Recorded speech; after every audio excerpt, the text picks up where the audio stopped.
The invitation wasn't really an invitation. It was a summons, printed on paper so heavy it felt like a gravestone rubbing. My grandfather, the patriarch of a family that had kicked me out when I was 8, was dead. And for some God-forsaken reason, they wanted me back at Blackwood Manor. Just for the funeral, they said. I told myself I'd stay one night for a man I barely remembered, and then I'd drive my beat-up sedan straight back to my real life in Chicago. The place hadn't changed. It stood on its hill like a black tooth against the gray sky, windows like vacant eyes. The long central hall was a gallery of ghosts, portraits of thorns going back centuries, all of them staring down with the same severe, proprietary gaze. I walked the length of it, my footsteps echoing on the marble. I stopped in front of the largest one, Governor Elias Thorne, the man who started it all, dour bastard in a powdered wig. My eyes went to his hand, to the heavy signet ring he wore. It was on his right index finger. I frowned. That wasn't right. I had an old family history book, a cheap print, and I was sure the ring in that photo was on his left hand. Probably just my memory playing tricks, I thought, or the artist used a mirror. It was just an old painting. Didn't matter. Dinner was a silent, miserable affair. A dozen relatives I didn't know, all dressed in black, moved with a quiet precision that was deeply unsettling. They watched me chew my food, their own forks hovering motionless over their plates. No one asked about my life, my job as a graphic designer, nothing. It was like I was a piece of furniture they were inspecting. I escaped to the guest room as soon as I could. It was immaculate, the kind of clean that feels unused by human hands. I tossed my bag on the bed and put my phone on the nightstand. Under the weak yellow glow of the lamp, something gleamed.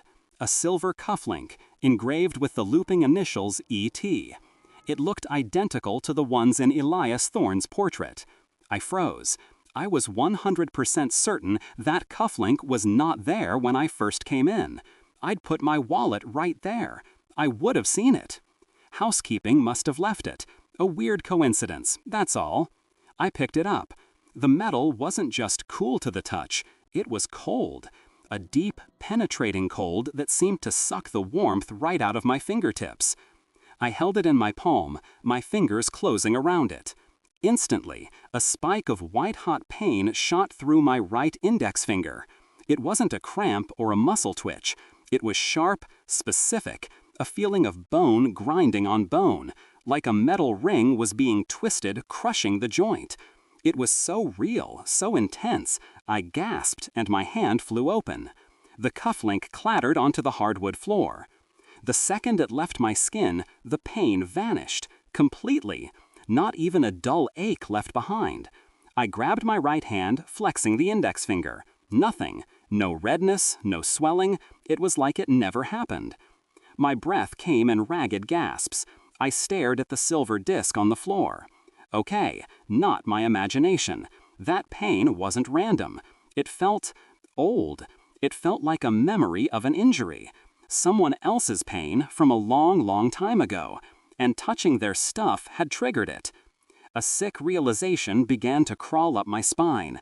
This house, or whatever was in it, knew I was here, and it was reaching out in the only way it knew how.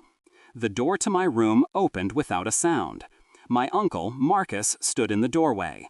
His face was a mask of polite indifference. He didn't look at me. His gaze went straight to the cufflink lying on the floor. "It's just saying hello," he said, his voice perfectly even. "Blood recognizes blood. You've been away for a very long time, Alex." My blood ran cold. This wasn't a ghost story. This was a system, a set of rules, and they all knew about it. They were watching me, waiting to see what I'd do. Fuck this, I'm out. I couldn't stay another minute, let alone the whole night. I grabbed my duffel bag and started throwing my things back into it, my hands shaking. I didn't care what they thought. I was leaving. I jammed my hand into my jacket pocket for my car keys. Nothing. I patted down all my pockets. Then again. They were gone. I knew I'd put them in my jacket pocket when I got out of the car. A new kind of fear, colder and sharper, pierced through the panic. I stormed out of the room, determined to find Marcus. I was done with the quiet game.